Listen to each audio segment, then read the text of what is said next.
All right, y'all. This is the Most Dope podcast. We have a very, very special guest this evening, Woohoo! Beck. Beck, Hophead Beck. She That's is the me. owner and proprietor of Off the Rails, downtown craft brew.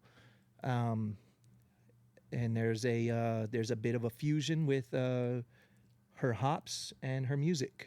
There's some connection there. This is episode 3. Episode three. Episode 3. We got the Queen Bee over here. Right here. Queen Bee, how you doing over there? Good. Yeah? Yes. Hanging in there? Yes. How are you? I'm great. It's my birthday today. I know. Happy right. birthday, Happy baby. birthday. I got the big faux. I know. 44. I'm getting old. I got gray coming in my beard, all kinds of shit. Hair growing out of my ears and nose, places and we don't want that shit growing. So, Beck, That's me. tell us a little bit about yourself, a little bit about your history.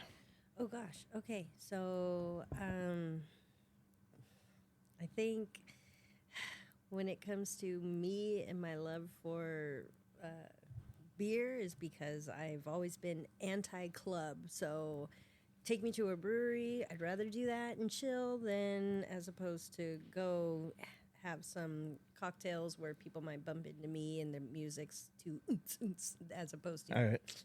The chill vibes. Yeah. I'm just super chill, low All right. energy. All right. So, how did you get started with Off the Rails? It's a craft brew in Bakersfield. Bakersfield has some breweries coming up, doing their thing. Lengthwise has been here for a long time. Several other establishments that have either come and gone, or they're still around, but not super relevant, I guess you could say. How did you get started with the idea that I want to own my own craft beer shop? I think it started with the idea of having a place that was a little bit unique to what Bakersfield had to offer. One thing about Bakersfield, there's no shortage of places to go if you are a country music person. You can go to restaurants or bars, wherever, and there's going to be somebody plucking a banjo or whatever. Sorry. Sure. Yeah. Typecasting around here, right? I don't know. I'm just like, I'm not a country girl. Yeah. So that's kind of where I was like, I wanted a place where you can chill and it was pretty and that there would be like hip hop, but it didn't have to be like somewhere that was like ratchet or, it grimy. I wanted it to be like a mature spot. Classy. Especially for somebody, I'm up there, middle-aged lady here, and I want to still have a good time and listen to good music and enjoy a good beer and not have to just be inundated with too much silly stuff or, wild things going on around. So the thought process was build a place for mature people to come, kick it. And also, I've always been a craft beer girl, and knowing a lot of brewers all over, especially in California, I had access to being able to bring things to Bakersfield that nobody else did. Sure. So my spot is unique, and I've got wild beers that nobody else has and no other stores carry. You can enjoy it here, or if you're just like, no, I'm an introvert, I want to go home, take your beers to go. So we offer both, and it's unique. I love that I have a space where people that are unfamiliar can come and we can sample something, and I get it all the time. I don't drink beer. Well, but have you had this? Have you tried this? Yes. Yeah. And so then I got you locked in, and now you're on mine. Now you're going to come every week. And you're going to sample. You're going to taste something new every week. You'll drink the one that you were introduced to that you love, but you'll also say, hey, Beck, give me a suggestion or let me try this one. They'll try it. If they like it, great. If not, they still have their base. For sure. And the one thing, though, that I've learned is that I thought I'm going to open up this spot and everybody's going to, just love the beer the way I did, and everybody's just going to come. Good beer doesn't bring people in Bakersfield out of their houses. You have to really pull and pluck them and say, this is fun, come do this. You know, I've got this event every Friday, this one Saturday, this one Sunday. So just, you got to stay at it. But that's kind of where the initial let's build this and they will come story, I guess. So I agree with that. Bakersfield being quote unquote country, right? Mm-hmm. Obviously, the history and the background with Buck Owens, Merle Haggard, you know, the some of the OGs of the country game, right? And then on the other end, like I feel like it's a huge Latin population, right? Mm-hmm. And you're going to talk about Zama, you're going to talk about Puesto, you're going to talk about this place over here on Hegman. I don't remember Nuestro? Nuestro's there Mm-hmm. too, but this other one that they had opened up in that shopping center you guys go get your nails done at. Oh, Ritmo. Ritmo, yeah. Yeah, there's a whole bunch, and then Agave or Casa Tequila, and there's all kinds of country or Latin, Very true. and No shortage of Latin spots. yeah, No. and they just keep opening up. They just keep popping up everywhere, right? But it is geared towards the younger crowd, it seeming, you know, 22, 23, up to like 27. So we went out, you know, we've been out a couple times with many of her friends, and we've tried, what is it called again? Nuestro? No, the one we Ritmo. just, Ritmo, Monopoly for a brief second when it was over on Oak. No, like a second. We were in there for Brief like a second. In and out. We were like, nah, this is not our spot, right? And the other thing is again, middle age, 44, 37, 38, 39, whatever. I won't give your age out on the air. Sure. She's young. I'm on the upper end of the 40s. So I'm the baby, so I'm okay out of the group. I'm the baby.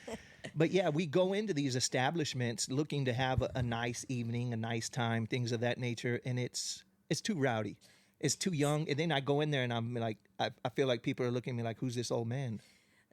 like this is not your spot anymore, old timer. Like, what are you doing here? This is for us young kids. You Like, phased out. yeah, we're and we're out. I don't care about people bumping into me. Mm-hmm. It's too cluttered. I don't like that. Yeah. Yeah. No. And that presents opportunities for other bad things to happen, misunderstandings. People are drunk and they perceive things a certain way that shouldn't be perceived. Hey, it was innocent. I'm sorry. I'm sorry I stepped on your J. You know, my bad. Yeah. But it's not worth dying for. No, no. So without, you know, talking too poorly about some of these places, they're just not for us.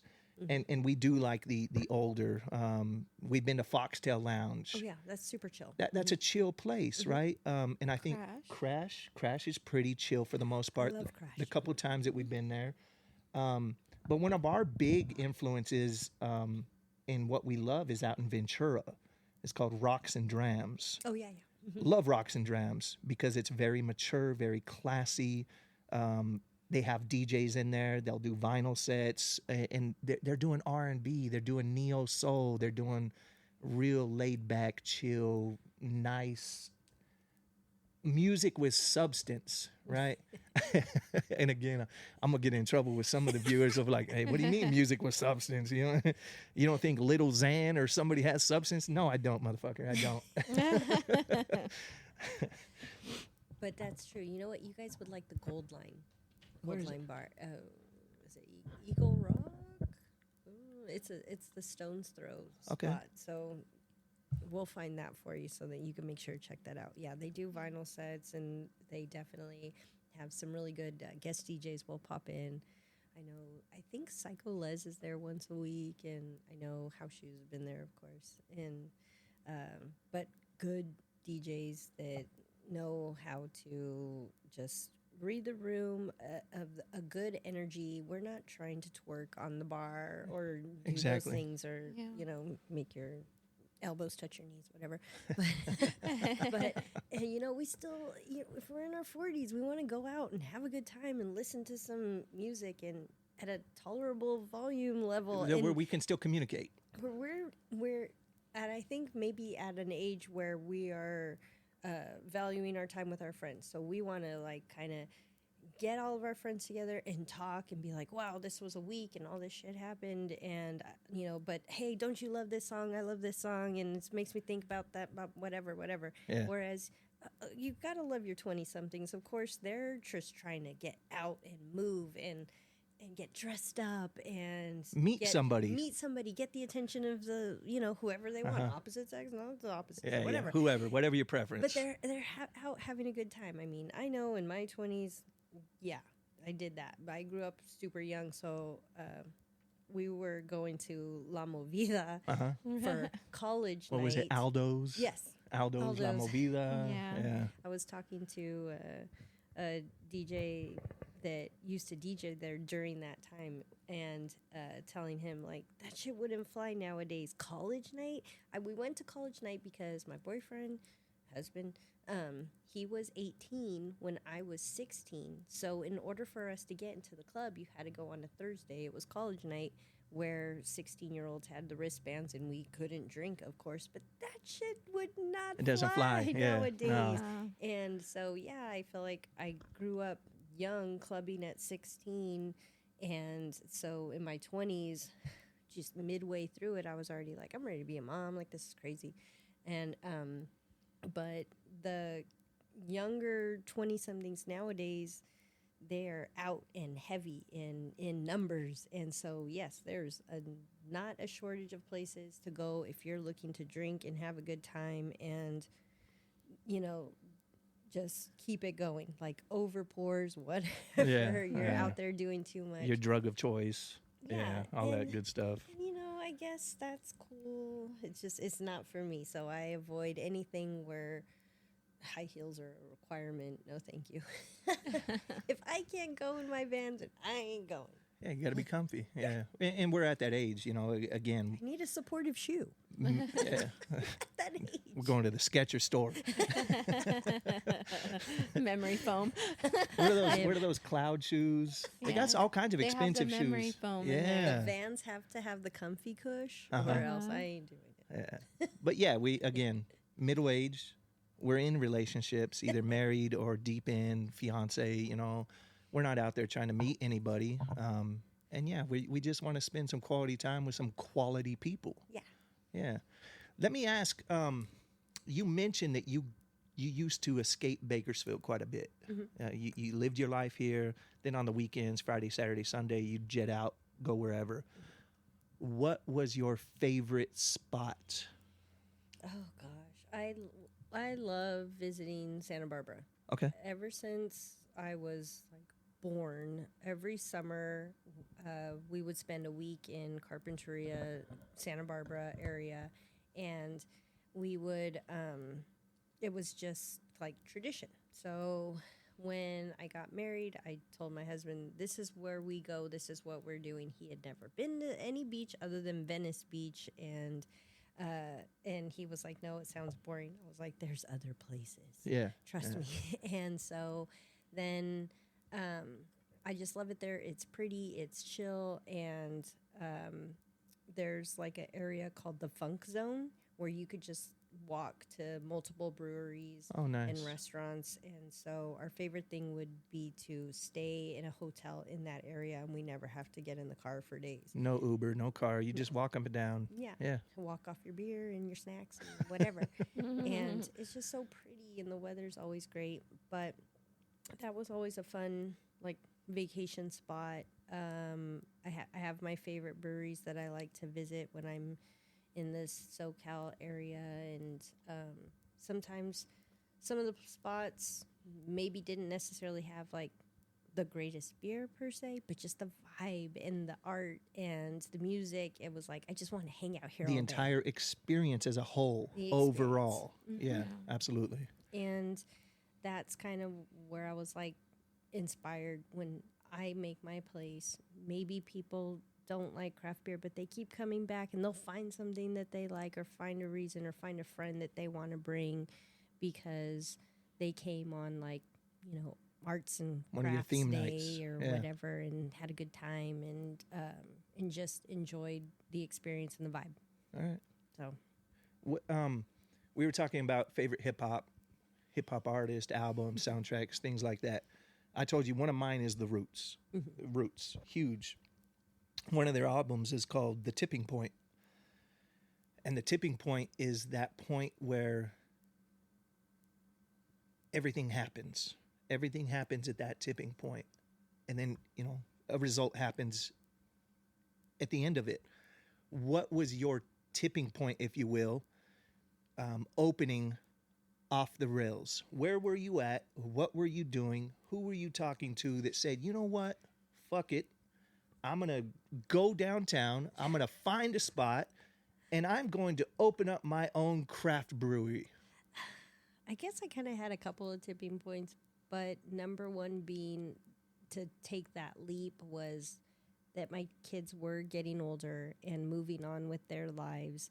And of course, it's terrifying to open your own business, but I had the feeling that if I died and didn't take some sort of risk with my, what makes me special, then I would have had just this regret. And that's the part that I don't think I would have been able to live with, is regretting, why didn't I take a chance on me?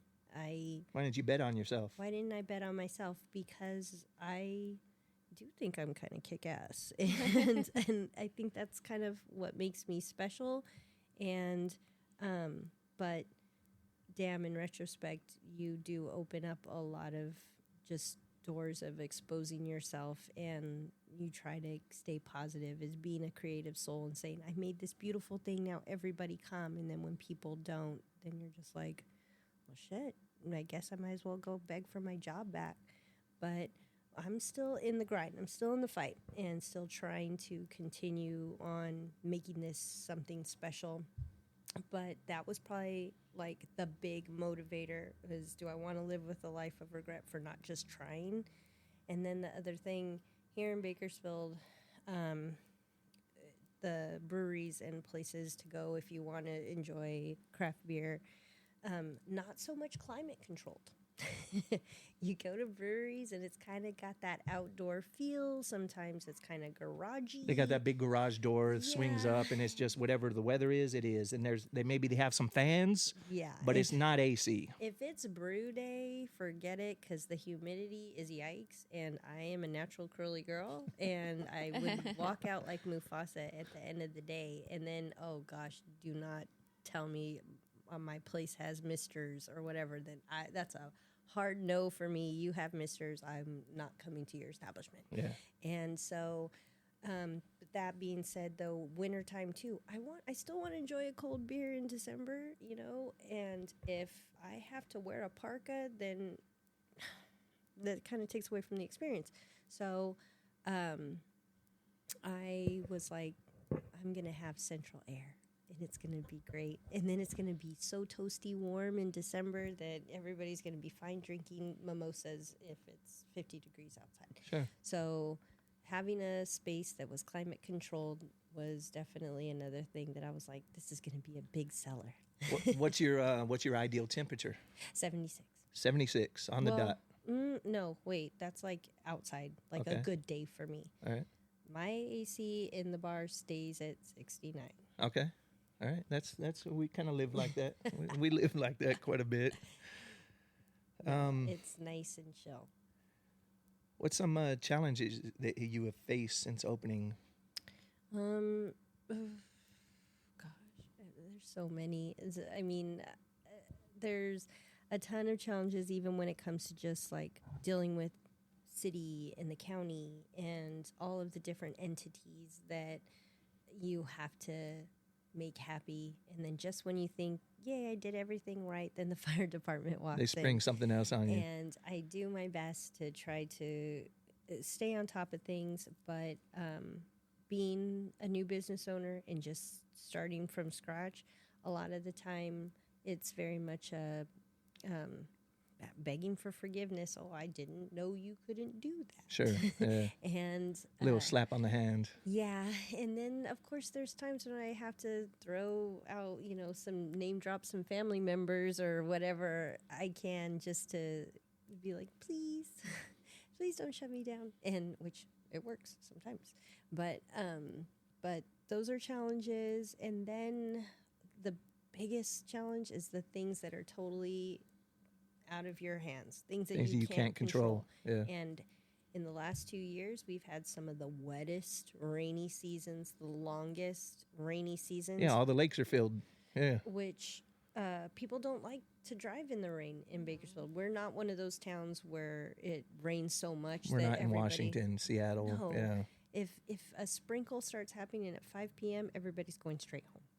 And there's no more of these, well, let's just have one beer and stop off and before we head home, or let's just meet for one cocktail. No, that doesn't happen. So the weather is the one thing that is just out of my hands. So those types of things are super sad.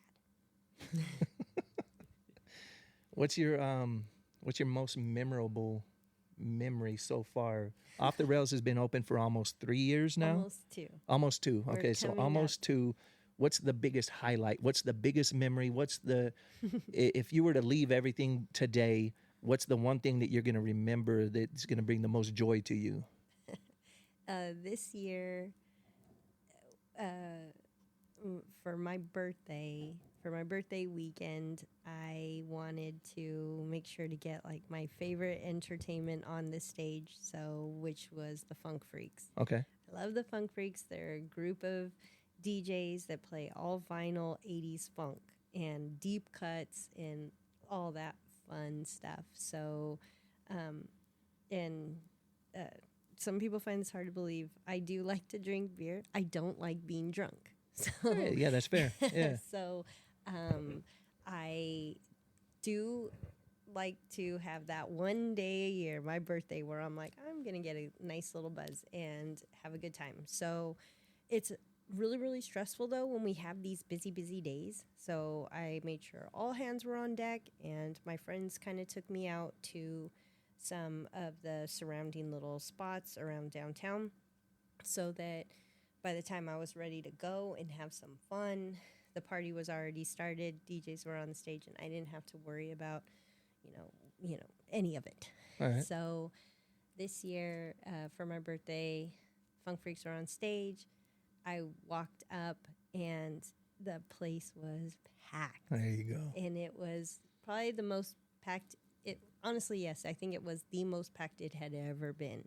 And when I walked in, there was like hundreds of smiles, like saying, hey, Beck, when I walked in. And I just wanted to cry because I was like, it's like having that dream birthday party when everyone's having fun and everybody's happy to see you. And it happened like to me, and it was so exciting. And so it was a big deal. And that was probably something that I could take away. It was like, I freaking at least once had an epic party. There you go. And it was a good time. And we made some money that day, too. So. Oh, hey, that doesn't hurt. That's a nice bonus. But, yeah, it was definitely fun. And I learned there was a lot of people that come from out of town, from up north, to come to see them because they generally stay in the SoCal area. So a lot of people... They had the opportunity to meet them in, a midpoint in Bakersfield. Yes. They didn't have to go all the way down south to go see them. It was a good time. That's nice. I need to get them back. What is your guys' capacity there? 100 technically. Technically, yeah. It's 100. Yeah. We have like a really big basement that technically can get included into our total square footage. Oh, there you go. But I don't. You don't utilize it. I don't. We'll utilize the number, but we're not going to utilize the space down there. I keep it at 100. I think technically I could fit 140-ish. Okay. But yeah. Keeping it 100. Keeping it 100. Woo, that's a nice one right there. Hey, we keep it 100 around here. Now available on our upcoming merch. Yeah. Hey, keep it 100 with Off the Rails, y'all. Tagline. Yeah. Hey. That sounds pretty nice. What are your musical influences? How did you get started with hip hop? There's a movie that I love. It's called Brown Sugar. Mm-hmm. And in that movie... When did you fall in love? When did you fall in love with hip hop? Now, hip hop ended up being Anthony. a gentleman. What's your husband's name? His name's Anthony. Anthony. Hip hop ended up being Anthony, right? It ended up being a guy in the movie. But what's your influence? Where did you fall in love with hip hop? For me, my dad always listened to jazz. He was always a jazzy guy, whether it be like, old traditional jazz or like smooth jazz. What are we talking, like Nat King Cole, Dizzy Gillespie, like? More like, oh gosh, he used to listen to a lot of like, I don't know if you know Najee. Yeah, yeah. So like smooth jazz. Okay. So that type of thing. And then, of course, like when you think of like old school type of music, but he was also always super jazzy and a lot of Quincy Jones. Like anything that Quincy had produced, my dad had like a box set Sure. of. So I listened to a lot of like Stevie Wonder growing up and James Ingram and Bobby Caldwell and stuff like that. So it was always those influences. And so kind of about the time I was, say, junior high, I was when De La Soul had started to come out, and then Tribe Called Quest. And it was just funny listening to that and then being in the car and him pointing out the samples. This is where this came from. Yeah. So, and knowing that background of it, and my mom listened to a lot more like kind of classic rock type of stuff. So on my mom, she was very like Steely Dan and Fleetwood Mac and stuff Stevie like that. Nicks and all that. Right. So, and like knowing Steely Dan and the countless samples coming out of that too. So that just kind of influenced into me loving hip hop, and then it mostly being East Coast stuff, just because that's more to me the jazzy influence. And when it comes to like West Coast stuff, yeah, that stuff's sampled, but it was always a little on the gangster side. Yeah, a little gangster rap. Yeah. And I've never really been super gangster rap. Of course, big nod and respect and whatever. And yeah, like I'll put it on in the summertime at the cookout, but it was just never something that I was like, throw that on. And so that jazz influence has always been kind of where I was with my love for hip hop. All right. In your facility at Off the Rails, you have music playing all the time? We do, and I'm a Pisces. I'm super moody, so it's gonna just kind of reflect on it. And so we open it too, and that's because I've definitely been in times where I was in jury duty or in a meeting or something. I get to get out at 2. Boss says you're good for the day, but maybe I don't want to go straight home. Sure. And so that's where we get a lot of our, after lunch, considering going back to work type of people. So during that part of the day is like a funky energy. Nobody's trying to listen to DJ Quick at 2 p.m. Correct. on a Tuesday. Yeah. So my playlist, it's very depending on my mood, but usually I do a lot of like Tame Impala or The Cure or something like that to kind of start my day off. Sure. A lot of Wednesdays, we always play Gorillaz and Daft Punk, and people really love that. And then like sometimes if it's a slow day and it's chill and the energy's just kind of low, I do a lot of, I know I'm going to jack it up, Krungbin. Have you heard this group? Oh my God. You're going to like it. But it's just, and Cleo Soul. Okay. All right. Very just, sort of just chill vibes. But very, very hip hop is just usually somewhere in the day. It's like, okay, time to crank this up. And I have just a lounge playlist, and it's all of my faves. And then Saturdays, the energy is different. There's a lot more like Anderson .Paak and Tyler, the Creator, and stuff in there. Schoolboy Q, Anderson .Paak, love it. Yeah. Yeah, Mac Miller. Mm-hmm. Mac Miller. They collabed a lot together. He had a big influence with them. So the events that you host there, how do they tie in as far as hip hop or whatever genre of music it is, neo soul, soul, whatever it may be, jazz, how does it tie into your beverages? Uh, uh, Funny things when it comes to craft beer, I always say it is kind of nods to hip hop because it's like you've got a lot of brewers that are out there just trying to create something, and uh, sometimes the thing that gets the person's attention is that can art. And so, depending on the cans, maybe that's something that's like the names of the beers, like, mixtape or dope ass lyrics or whatever. And then you see, I carry a lot of cans that do have like this influence of whether it be hip hop or a lot of comic books. You get a lot of that too. And especially for people that don't exactly know what they're drinking, they're going to see that and be like, They'll oh, make a connection. this is fun. Yeah. But we like to tie in a lot of art with kind of the vibe that we have going. About 2 weeks ago, we had an art expedition that was anything but a canvas.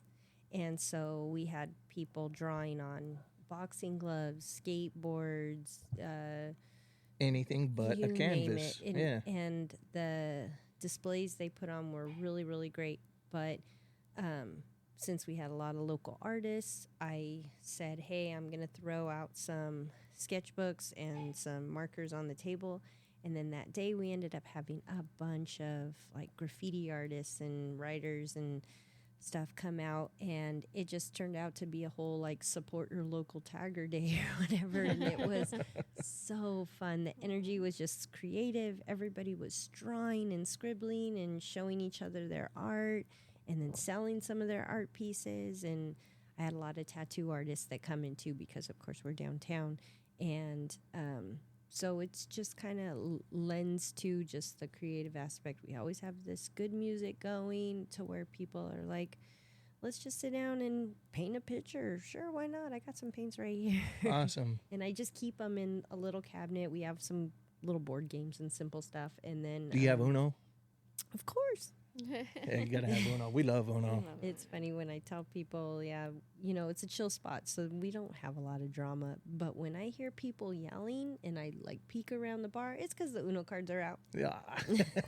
It's not because somebody's like, you're looking at my girlfriend or nothing. No, it's because somebody put down a draw four and they're their wondering life's about to end. And they're mad because they tried to put a draw four on top and stack it. It's like, hey, that's not an official Uno rule. You can't stack. Oh, I've had people come to the bar. You got house rules here? I'm like, no, not in this house. Oh, Make love it. You got to figure it out.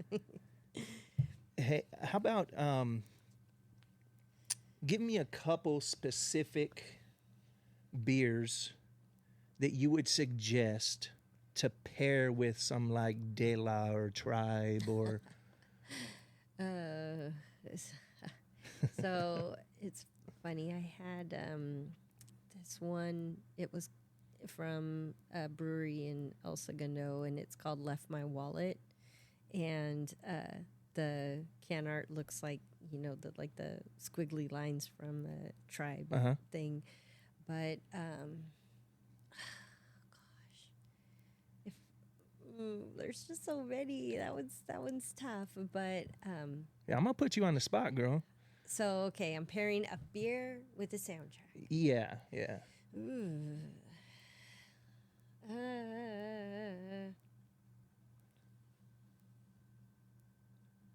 No, I can't think of it. Can't do it. No, I have so many. I think just different varieties and stuff that, and all kinds of flavor combinations. And, geez, What are your top sellers? goodness, we have this one brewery that we get like maybe once every 2 months, and they're out of Miami. And this brewer brews so much wild stuff in the beer that people have to ask multiple times, are you sure this is a beer? And it's because they're brewed with cotton candy and sugar floss and ice cream and donuts All and right. all that fun stuff packed into a beverage. And the beverage tastes like, a bag of Skittles if you eat all of them at one time or something. Okay. Yeah. So if you like that really sweet stuff, I always have something wild. And then my favorites, I like stouts. I like barrel-aged stouts. I like it to taste like bourbon and have a little bit of a burn on it and taste like chocolate. And it's decadent and luscious. That's my favorite. So that's always a top seller whenever I have something that's got like that strong, high ABV and it's super luscious. All right. But then I've got people that are like, I don't care about any of that. I just want to be here because DJ Gordy B's on the ones and twos, and can you please give me a Michelob Ultra? Yeah. I got that too. So to be honest, Ultra keeps the lights on. So I don't drink a whole lot. When I do, I enjoy a Guinness, like a dark beer. And one time I was over at the coast, Central Coast, Shell Beach Brew House, and they had a Belching Beaver peanut butter stout. Have you ever had that? Oh yeah. All right. Do you guys have that there? Sometimes. No, I don't carry too much of that. That's pretty readily available. So my specialty is getting things The that you're rarities. not gonna find. Yeah, because you can get Belching Beaver at Bevmo. True. Yeah. I did carry something from Belching Beaver that was a little bit more on the unique side, and it was a white stout. Okay. So it was a cappuccino latte white golden stout. Sounds nice. So it pours out just like you're looking at a regular pale beer, All right. but it is super sweet and luscious when you drink it. So it's like having a decadent little treat. Well, that's nice. Do you have that one there currently? No, that one is sold out. What's the most decadent one you have currently? Because that's going to be the one that little Queen Bee over here is going to want to taste. If you like cold brew, I've got one that's like a chocolatey cold brew, and it's sweet, and we serve it in this pretty little glass, only like 5 ounces, because the ABV is, I think, around 14%. Really high. Yeah. Oh, okay. So it's a good sipper. It's what I call a slow sipper. You're going to feel nice. Yeah. You're going to feel nice. We're going to feel nice. That's what's going to happen. Oh, I want everybody to feel nice when they come visit. Yeah, absolutely. Absolutely. Let's go to community and future plans. Tell me who you've collaborated with as far as local artists, musicians. Who all's been in the facility? Oh, gosh. We love working with, like, the Arts Council, and nothing, like, really formal, but a lot of the folks that work over there love to continue to build on the downtown scene. And so, like, they do events on First Fridays to bring people in and families, have live music outside, have vendors set up, which is great and I love. But sometimes it's hard to collab with them because I am 21 and over establishment. Yeah, not So- super family, quote unquote, friendly. Right. Yeah. No, get them kids out of here. Yeah. But I love, just some of those faces over there. They're doing great things, so we always want to support. And then there's been another charity that we work with every year. It's called Cruisin' for Charity, and I think it's like the second weekend of October where they close down some of the streets that are around Chester and line the streets with vintage cars. And the proceeds from the event help, I think it's like widows of police that have been Fallen, killed. yeah. And so it's great charity, and that's one of our favorite days because we do something to collect funds, and then we present a check at the end, and it's just a good feeling because everybody's out there having a good time for a good cause. But yeah, there's been a few. We love doing art events. We love doing anything with classic cars too, because Seen you had a motorcycle out there recently. oh yeah, that's one of our friends. He's an artist. Okay. And yeah, that was just a pretty bike. And that week, it was just random. We have a lot of bike riders. I think because it's downtown and we're right across from Bakersfield that people like to come visit. And but no, we have an Impala that you may just catch out front every once in a while when the weather's just right. It's yours. Mm-hmm. Your Impala. Oh, it's my husband. Yeah, what's his is yours, and what's yours is yours, You won't right? catch me driving that thing. It is like a whole ass boat. I will. Oh yeah, them things just float. Yeah. It makes me so nervous. What is it, like 64? 68. Okay. Yeah. All right. What's your vision? What's your future vision? What are your plans for your bar? And do you have any upcoming projects or events? So the bar, it has a kitchen. It has a big kitchen that my thoughts were, I'm going to open this bar and we're going to make so much money, and then I'm going to put it into the kitchen and then open up my own little spot. And but things have not been exactly that, and things are kind of moving slow on the building process, you know.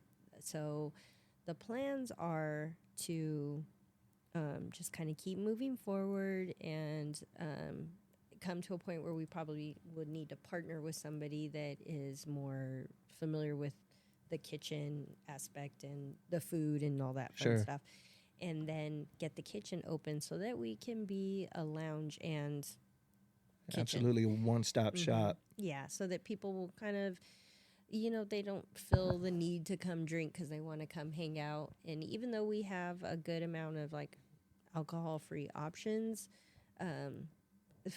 sometimes people just are wanting to snack a little bit more between drinks and stuff. And of course, why not? So that's the goal. Events that we have coming up. Oh gosh, I don't have any big ones other than live music on Fridays and I take that back. Live music Fridays, DJs Saturday, Sunday, and then this coming up Tuesday we're doing a paint night that I'm excited about, because typically when you go to paint night you're given this canvas and I feel like there's like pressure to Instruction. Yeah, and like I'm gonna create something that's gonna be whack. I'm not an artist, but here we go. So this person pre sketches, I guess, On that little template. Yeah, like Okay. onto the canvas, so that when you're there, it's almost like a paint by number type of situation. Just fill in. And they have the instructor. Stay in the there. lines.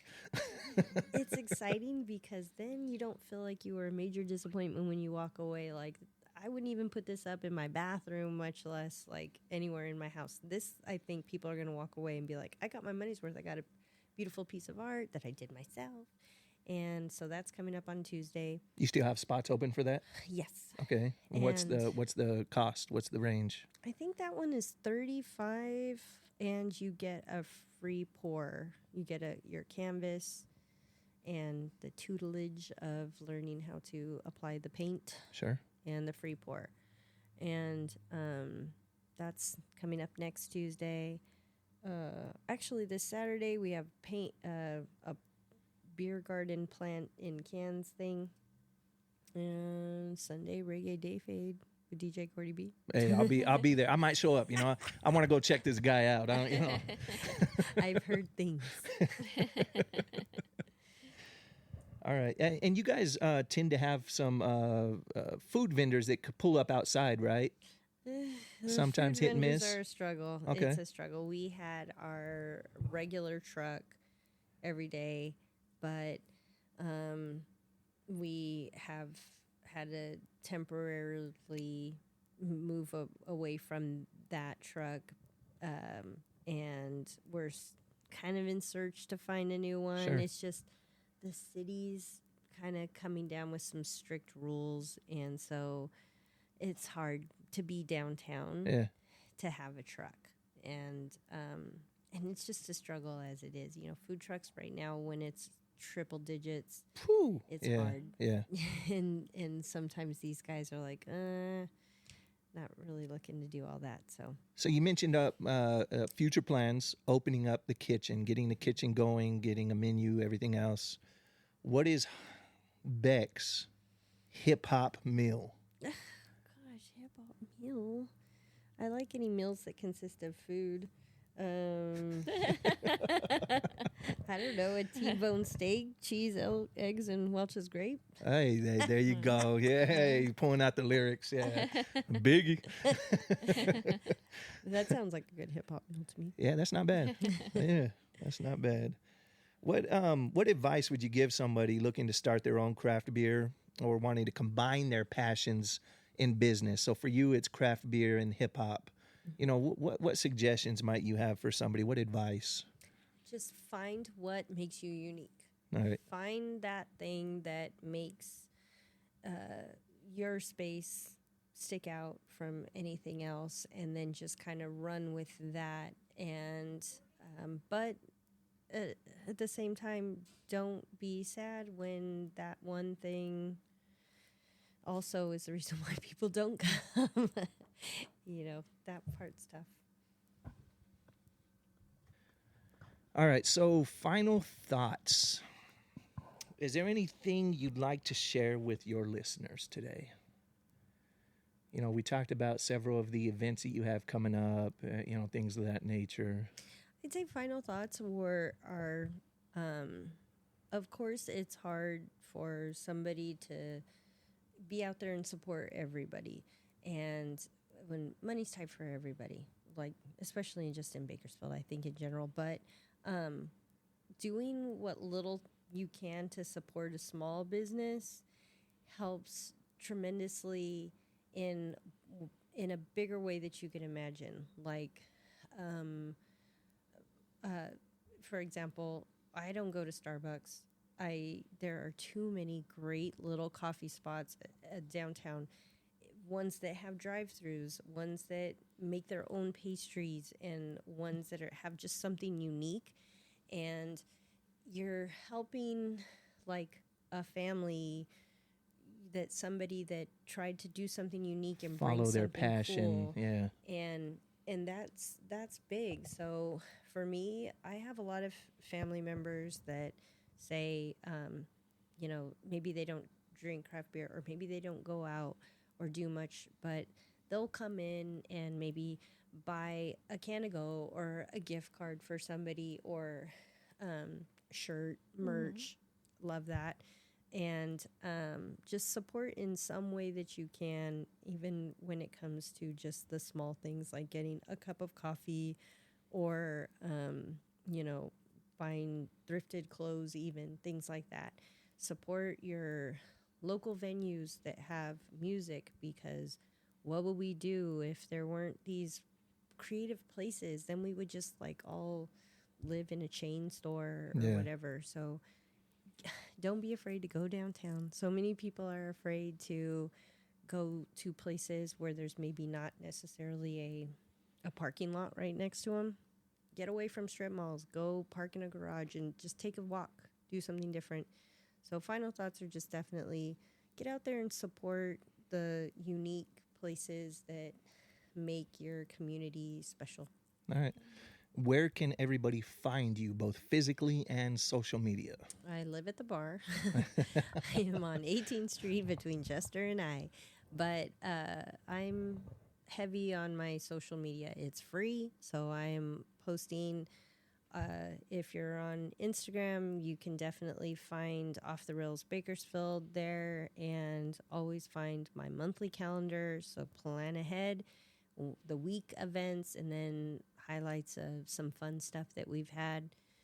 And I'm on Facebook. I'm not really great at Facebook, but I'm there. I am present. And then if you are strictly here for the beer and you don't necessarily care about the events, the music, the hip hop, you can follow me on Untapped, which is definitely that social media for beer drinkers. Untapped tells you everything I put in the fridge and everything that's on my tap. And if you're looking for, you know, those wild cotton candy beers or hard sodas, it'll always keep you updated there. What is this craft beer Illuminati? Oh my God. Yeah, girl. I'm What is this craft beer Illuminati all about? It's so silly, but it's funny. So the Craft Beer Illuminati is like a group of just a bunch of craft beer heads that are somehow involved in either brewing or like low key, I guess you could say, just like influencers. And a couple years ago, it was like kind of being in this little secret society where nobody really knew how it came to be, but that if you had one of the craft beer Illuminati in your friend group or at your party, it was going to be a party. It was kind of special, so it was. All right. Hey, I had to spring that. I was curious. I was like, hey, what is this craft beer Illuminati stuff? Yeah, and when we have a party, when we all get together, it's a good time. Good, good. All right, well, we're going to go ahead and wrap it up. Beck, thanks for joining. It was wonderful, insightful. I love the connection between hip hop and other hobbies, right? Other passions, especially craft beer, and how they correlate and connect. So thank you for coming. We'll wrap this up. Gordy B, Queen B, Beck, thanks so much. Becca B. All right, until next week, y'all. Have a great day. Thanks, Bye. guys.